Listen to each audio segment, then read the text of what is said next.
Five affordable perfumes that smell super expensive. And of course, these fragrances on this list are alternatives for more popular designer or niche fragrances. I'm gonna let you know exactly what they are, and you can also treat this as a buying guide of sorts, just because every single fragrance on this list, in the interest of simplicity and uniformity, is gonna be from the brand Joe Milano. However, they are gonna be spread out among different collections. So they have their Game of Spades collection, they have their Zodiac collection, they have their 786 collection. So I'm gonna give you a little bit of everything, and I'm very excited to give you my thoughts on these fragrances, and I'm also gonna let you know what they are inspired by, the longevity that I get from them, what I get as far as my nose can perceive and detect, how the scents evolve on my skin, all of that good stuff. But before I dive into the video, I do wanna mention that if you're a fan of fragrance-related content, and of course, if you love smelling your best, hit subscribe, hit the bell, and give this video a thumbs up for the algorithm. It would really mean a lot to me. And of course, all of these fragrances smell like more popular designer or niche fragrances. Now, there are a couple in here that smell like designer fragrances. There are some that smell like niche fragrances, the most expensive of which is like hundreds of dollars. And of course, you don't have to spend that type of money to really appreciate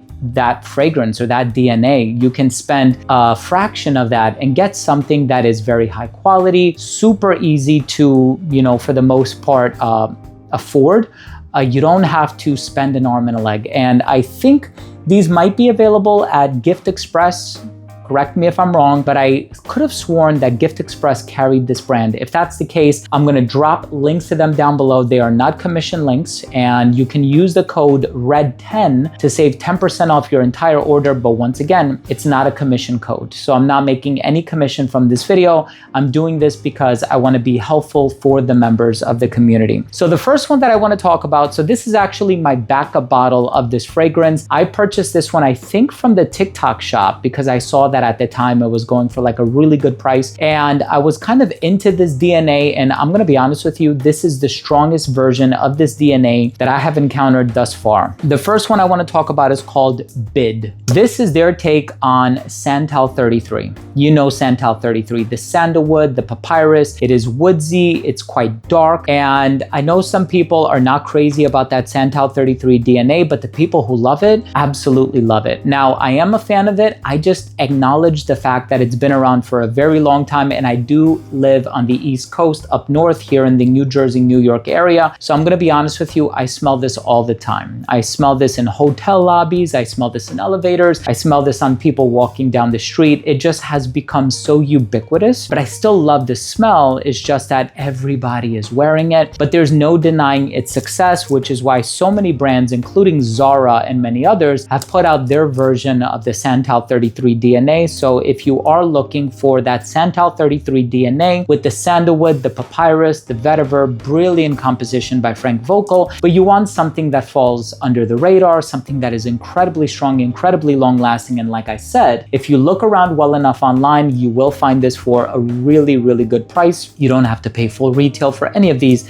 Check out Bid from the Game of Spades collection. Now, there's another one from the same collection. Also, the original is hundreds and hundreds of dollars, and that is the reason why I never purchased the original. I'm gonna be honest with you, the original fragrance that utilized this DNA is by Nikos, and it's called Sculpture Then Xerjoff came out with Uden, very similar DNA, and then they came out with Lafayette Street by Bond, and now we have this fragrance, which utilizes this ambroxan and ambergris combination. There's green apple, there's a hint of citrus, I think there's sage, there's also a touch of vanilla, but there's nothing sweet about this fragrance whatsoever. And this one by Game of Spades is called Wild Card. Now, of course, the collection is Game of Spades, excuse me, but this is their take on Lafayette Street. And I'm gonna be honest with you, it gets so close. I actually don't have a favorite between this one and Udin by Xerjoff. I alternate wearing between both of them,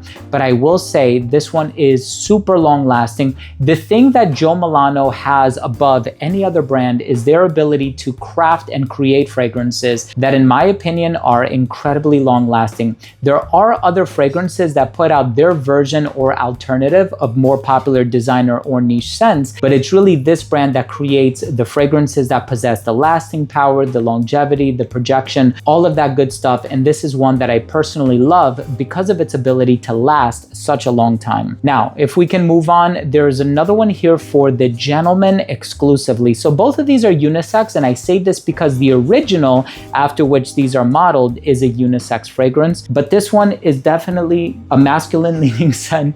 You're making a silly face. Get out of here. It's my daughter. And this one is actually inspired by Scandal by JPG. And this one has caramel, it's tonka bean, it's sweet, and this is more for the night out. So this is a great, sophisticated, playful, and slightly provocative type of a fragrance. This one is called Qatar King, excuse me. I know there's another one, correct me if I'm wrong, in a greenish bottle, and that is the brand's take on Invictus Aqua, but like the 2016 formulation, which I know is highly coveted and everybody loves that one. And that's the one that people spoke about, had like incredible longevity and projection. Well, this one is inspired by Scandal by JPG, the men's counterpart. So it's sweet, it's playful, it's romantic, it's great for a date night, not the DNA that I would wear to the office. Wild Card, on the other hand, phenomenal for the office. This one, on the other hand, not so much. This one is great for a night out. And of course, the original can also be discounted for a really good price. So the reason why I would suggest picking this one up over the original is because the performance on this one is crazy. 8+ hours longevity, and it is quite loud. You are going to get noticed with this one. And I personally really enjoy it for that reason. Now, speaking of JPG, they have another fragrance called Paradise Garden. Now, it's a very heavy on the fig and coconut type of a fragrance. So it's milky, it's lactonic, it is super summery, and I love it for that reason. It's so easy to wear, it's so bright and refreshing, and it also has this creamy sandalwood in the dry down. The perfumer for the original is Kenton Biche, and you've seen him do that fig, coconut, creamy sandalwood combination with so many fragrances in the past, both designer and niche, and this one is no exception. And this is actually from the Zodiac collection, and it's called Pisces. Now, I don't believe I've ever met a Pisces. I've met a Libra. I don't believe I've ever met a Pisces, but this one is a phenomenal, creamy, summery fragrance. And I would say that's probably the most significant drawback for this fragrance, is the fact that it's more summer driven. So once the autumn rolls around, I'm just gonna put this on the back burner and I'm gonna wait until I pull it back out again, unless of course I'm in the mood or I'm craving this particular DNA, because I feel like this one does that DNA so well. Pisces is an amazing take on Paradise Garden. And this one, despite the fact that the original is marketed for men, my honest opinion is that it's perfectly unisex. Coconut, fig, and vanilla with sandalwood are very androgynous ingredients. Now, the perfume in the #1 spot, this one is quite feminine.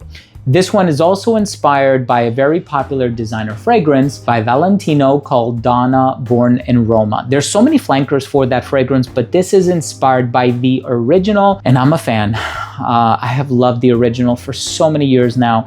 I have owned several bottles of it. I wear the men's counterpart. I don't wear the women's counterpart, but I love smelling it on many occasions. And the jasmine tea, there's a hint of blackcurrant, there's vanilla, there's cashmeron. It is playful, it's a bit sensual and flirty. You can wear it every single day. You can wear it in the office. This is the office siren fragrance. I think that's the best way to put it. It's a casual everyday fragrance. And of course, if you want sensuality, if you want to up the provocation, you're going to wear the intense version. You're going to wear the extra dose version. There's so many other flankers that I would wear in its place if you're looking for something a bit more sensual and romantic, but there's still something elegant, feminine, and flirty about this fragrance. And once again, it's inspired by Valentino's Donna Born in Roma, and it's none other than Libra by Joe Milano, part of the Zodiac collection, as if the pink bottle didn't give it away. So I have about a dozen fragrances from this brand, but talking about all of them would have prolonged this video out to far beyond 8 minutes or however long it's been so far. So perhaps I'll do a part 2.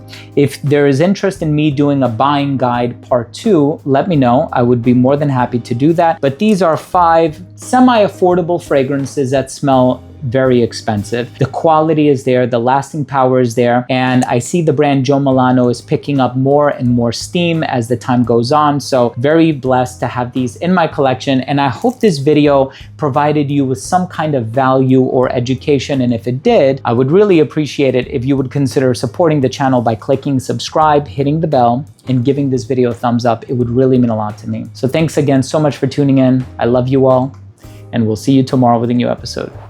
Bye.